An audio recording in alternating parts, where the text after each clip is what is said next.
কখন রান্না করব, কখন খাবো জানি না, আর কখন গোছাবো।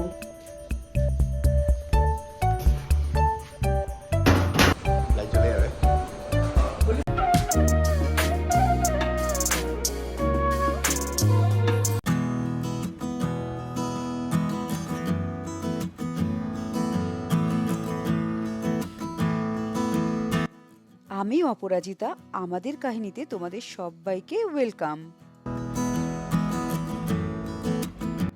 ভিডিও শুরুতে এগুলো কি দেখাচ্ছি তোমাদের মনে হতে পারে না? আরে আগের দিন যে ভিডিওতে দেখিয়েছিলাম না, ঘরে ওই আরশোলার জন্য স্প্রে করিয়েছি, তার জন্যই লিভিং রুমটা এরকম অবস্থা। সকাল সকাল আজকে ভেবেই নিয়েছি যে সবটা পরিষ্কার করব, সে যতই টাইম লাগুক না কেন। আর দেখো, কোনো একটা জায়গা খালি নেই যেখানে বাসন ছাড়া। এই নিচে রয়েছে, ডাইনিং টেবিলের উপরে রয়েছে, রান্নাঘরের ওই ওপরে, ওগুলো তো আবার মাজতেও হবে। আজকে সারাদিন আমার এই রান্নাঘরে সব কিছু গুছাতে গুছাতেই সময় চলে যাবে। কখন রান্না করব, কখন খাবো জানি না, আর কখন গোছাবো। মানে এত কাজ আজকে আছে, এত কাজ। আমি উঠেও গেছি আজকে তাড়াতাড়ি, যে কাজটা পরিমাণটা একটু বেশি আছে বলে। কখন কি করে সেরে উঠতে পারবো জানি না।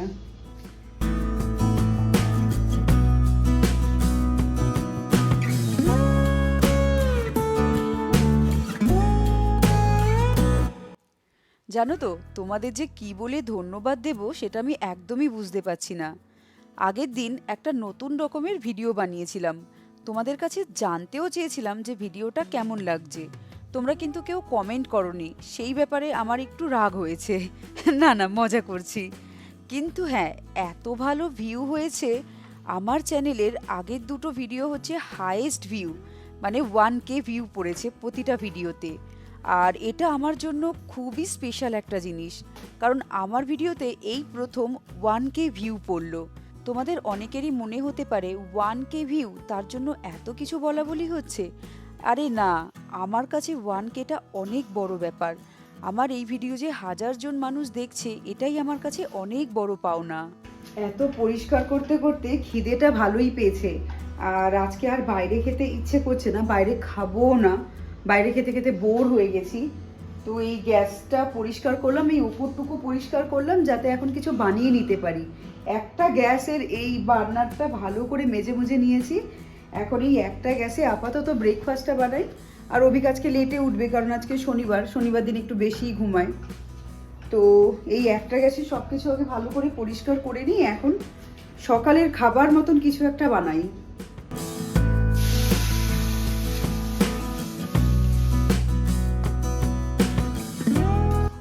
এই সাত সকালে কি বানাবো সেটা বুঝতে পারছিলাম না। ঘরে সুজিও ছিল আর কয়েকটা সবজিও ছিল, সেই দিয়ে বানিয়ে নিয়েছি উপমা। খাওয়া দাওয়া কমপ্লিট, উপমা খেলাম, চটপট বানিয়ে দেখলেই তোমরা। এবার আবার ব্যাক টু কাজ, লেগে পড়ো এবার কাজে। দুপুরের লাঞ্চটা এই মুহূর্তে বলতে পারছি না কতটা কি কমপ্লিট করব। তাও অভিককে বলেছি যে সিদ্ধ ভাত হলেও ঘরে আজকে বানিয়ে খাবো। দেখি এখন কাজের ওপর ডিপেন্ড করছে দুপুরের লাঞ্চটা।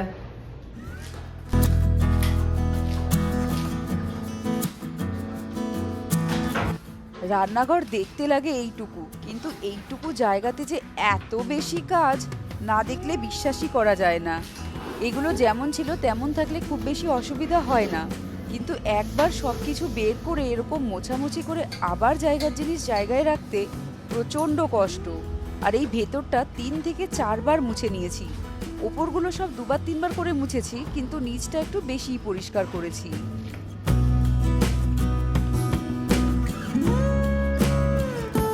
এই যে র্যাকগুলো দেখছো, সব র্যাকগুলো খুব ভালো করে মেজে নিয়েছি।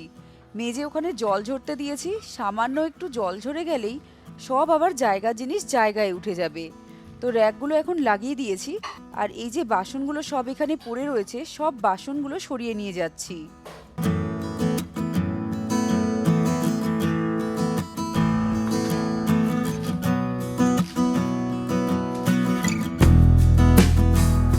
মাটি থেকে ঝুঁকে ঝুঁকে সমস্ত বাসনগুলো উঠাতে কোমরটা ব্যথা হয়ে গেছে। এর জন্য এখানে একটা টুল ছিল, টুল নিয়ে বসে তারপর আস্তে আস্তে সমস্ত জিনিসগুলো রাখছি। আর এবার একটু আরামও হচ্ছে। অর্ধেকটা গোছানো হয়েছে রান্নাঘর, বাবা কি গরম। অর্ধেকটা গোছানো হয়েছে, তারপরে এখন রান্নাটা করে নিচ্ছি, খিদেও পাচ্ছে।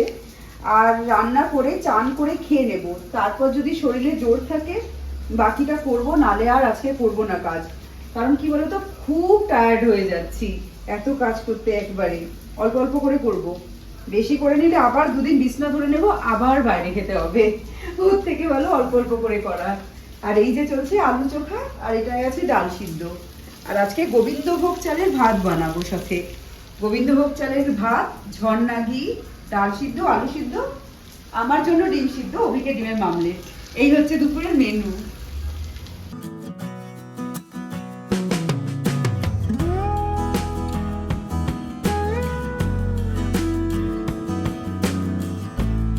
জানো তো, খেতে খেতে সময়টা এত এগিয়ে গেছে, আমরা ঘড়ির দিকে তাকাই নেই কাজ করতে করতে। এখন দেখো অলমোস্ট 4:45 মতন বাজছে। এখন আমরা করছি দুপুরের লাঞ্চ। আবার কি লাঞ্চ খেতে খেতে অন্য একটা প্ল্যানিংও আমরা করে নিচ্ছি এখন। খেয়ে দে রেডি হয়ে এখন আমরা যাচ্ছি সিনেমা হলে। প্রতিবার যে বলিউড খাড়ারিতে যাই সেখানে আজকে যাচ্ছি না, এখন যাচ্ছি ওই ফিনিক্স বলে একটা শপিং মল আছে সেখানে। মুভিটা কি মুভি সেটা গিয়ে বলছি, চলো দেখা যাক কি মুভি দেখতে যাচ্ছি।